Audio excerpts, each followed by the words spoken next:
Hi, Talking Cars fans. Want to come visit the Consumer Reports test track and join us for recording the 100th episode of the podcast? Send us a short note by August 1st, 2016. Seriously, I mean short, about why you want to come and what question you'd ask us on the show. Send that via email to talkingcars@consumer.org. Based on the responses, we'll select a limited number of people to come to our Connecticut facilities in early August. And while we'd love to pay your way, we're a nonprofit, so you'll have to cover your costs to travel. But we'll have lunch for you. As always, thank you for watching, and we hope to see you soon.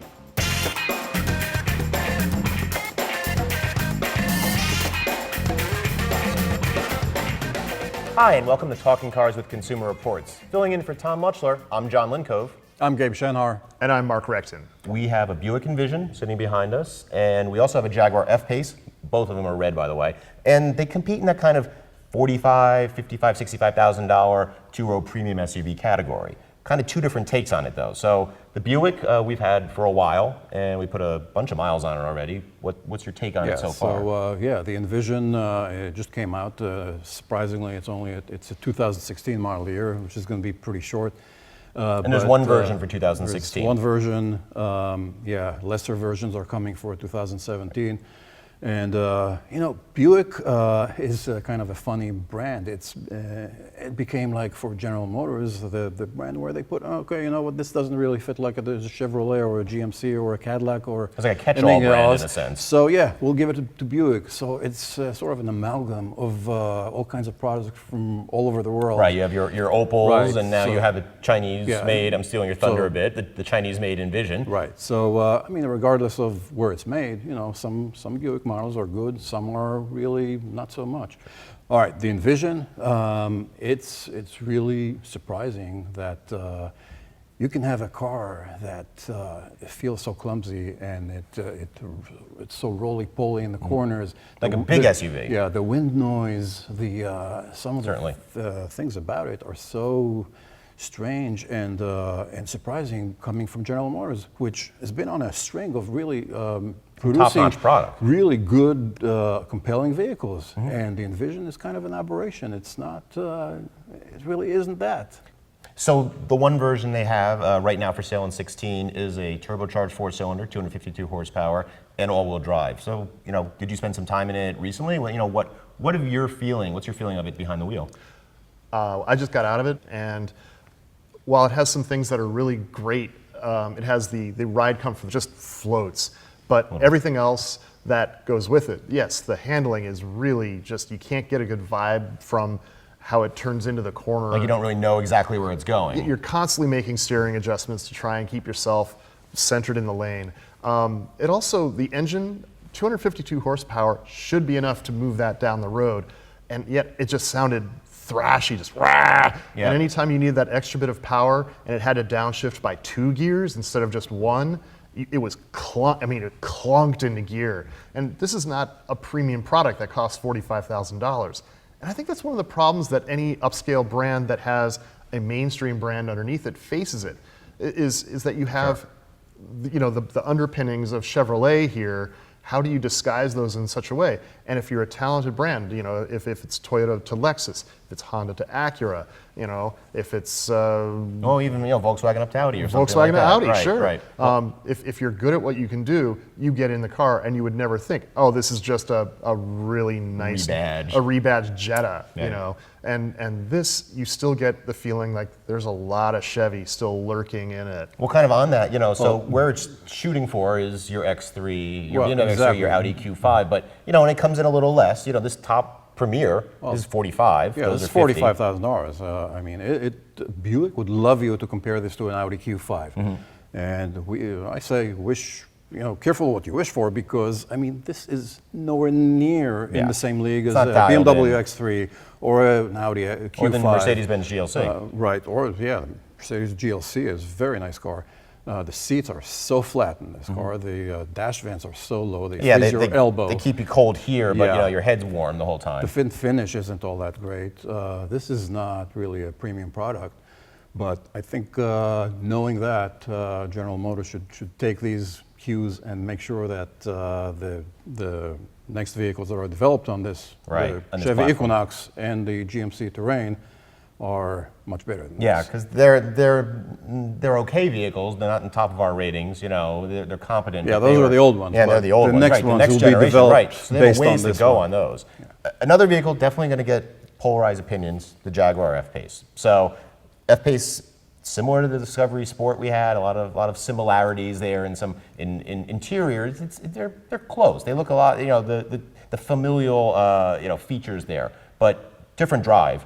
But similar underpinnings of the engine and transmission. So I spent my whole July 4th weekend with the Jaguar F-Pace. The Jaguar is still British, even though all the money comes from the Indian company. Tata Motors. So the F-Pace is it shows the same kind of ride and handling that we liked about the XF and the XE. The handling is really good for an SUV.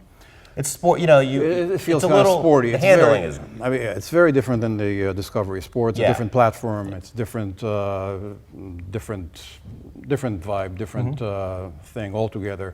I mean, it's got enough power, of course, but the ride isn't all that great. Some of the fit and finish and the creaks and the sharp edges A lot inside, of creaks from the back, particularly, almost as if something's twisting. That gives you a bit of a pause, especially for a $54,000 car. Right. I mean, I found that if you're driving it around town, smooth Southern California secondary roads, not the pavement that's seamed, you'll be all right in this. But any repeated thumps, it just drives right into your back, and we're not getting the sportiest package out there with the giant wheels, and it still is a rough ride in that car. And then I also found the interior is just oddly positioned. It's almost as if they benchmarked the Ford Explorer.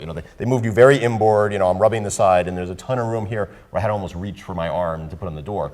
Now, your feelings on the performance are a little different, and some of the noise and go and no go.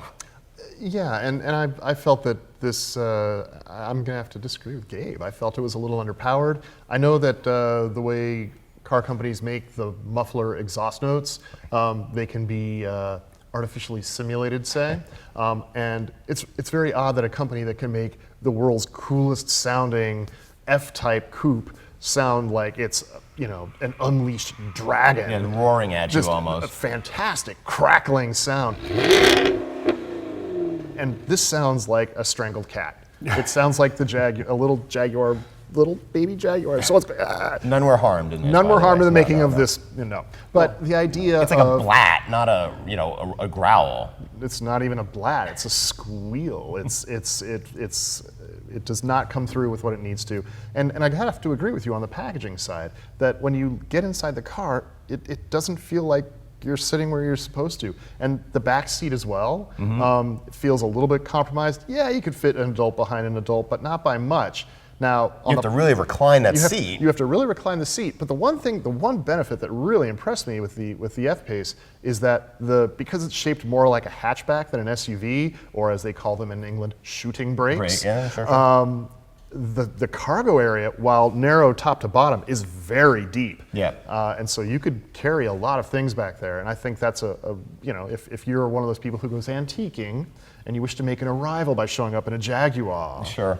this might be your thing. I mean, it'll definitely get a lot of looks. It'll have a lot of interest. Actually, I got no looks whatsoever Really? because it just doesn't look like a Jaguar. I mean, luckily they put the badge giant mouth on it, Jaguar yeah. there, so people know it's a Jaguar. Otherwise, you'll have no idea it's a Jaguar. Think it's more Kia-ish in As the to the back? power, I mean, power is of course in the eye of the beholder. You can always have more power.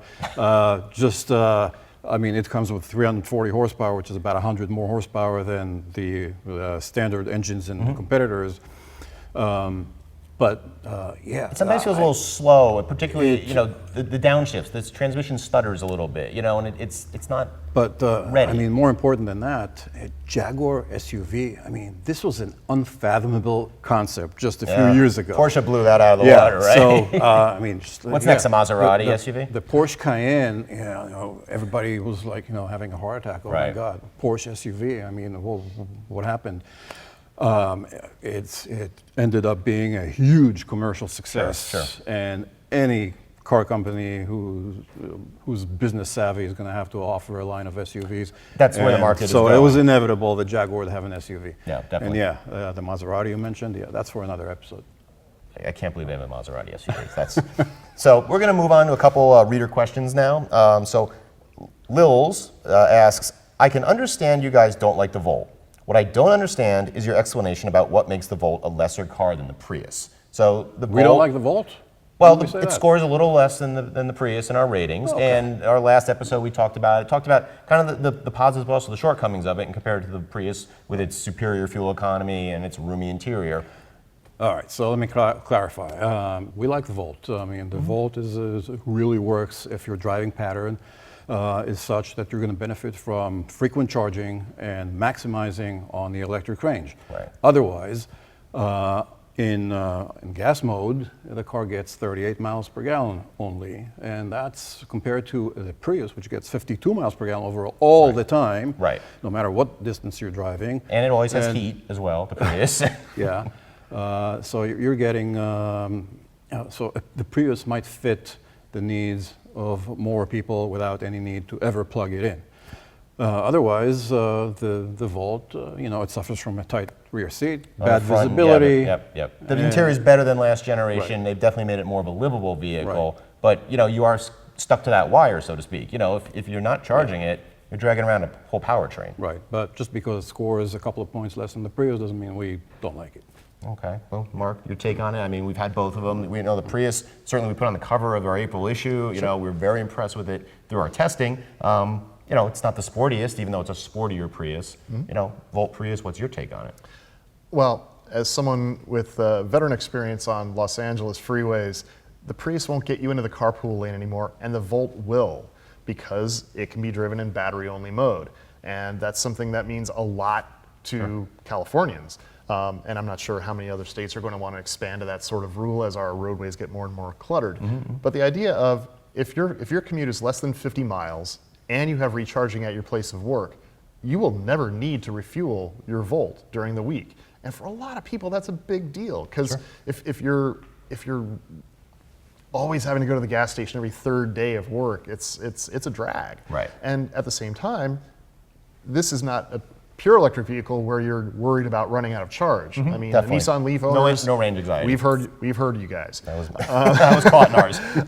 And so the idea of being able to have this backup just in case, and as far as the California Highway Patrol is concerned, they don't care if you're driving in battery-only mode or gasoline assist mode. Just that while you're in your Volt, just that you have the sticker. So from that perspective, it's really a functionally good idea to have one of these in Southern California for that purpose alone. It would be nice to see a couple of the compromise. The car come with compromises only, I think, from the engine powertrain. But they made it a third, 3-row across, but that's not really a third seat in the middle, and it's still snug. They're still Can't put a child seat in it. You can't put a child seat in there. You don't want to put a human in there. So Right. there's still some issues, but it's a far better car, far more enjoyable to drive. I find it, a more pleasant car to drive than the Prius, but the mileage for me is a big thing. It's quieter than the Prius. Right. Yeah. So, last question, Nihar M77 asks, can you do an updated video on Ford with their new Fusion in Sync 3 and a Talking Cars episode? Well, we have a lot of experience with Sync 3. We've got it in our Escape. We've sampled it even well before it even came on the market. Yeah. So what's your take on the Sync 3? So yeah, Sync 3 is great. I mean, it works so much better than my Ford Touch. I mean, it's quicker. Well, it was a low bar. The fonts are large. The Right. buttons respond. It's a lot more intuitive. We've experienced it in our Focus we recently updated, and the Escape we recently bought, the 17 one. And we will update accordingly across the Ford line. So, and we're going to take a look at the Fusion going forward. Yeah, we'll maybe take retest. We'll take a look at the Fusion, see if we need to retest it. It's only a freshening for 17. Among the Sync 3, there is also a rotary dial for the shifter. Right. So, on the topic of Sync 3, much easier to use, better than my Ford Touch, and what else can consumers look for? Sync 3 is a big step up. Does it make it the best? Does it make it the benchmark? Our recent testing shows that Chrysler's Uconnect system is really strong. We'll have to see how my Ford Touch evolves into Sync 3 to make a final judgment. Well, that's all we have for today. Thanks for watching, and we'll see you next time.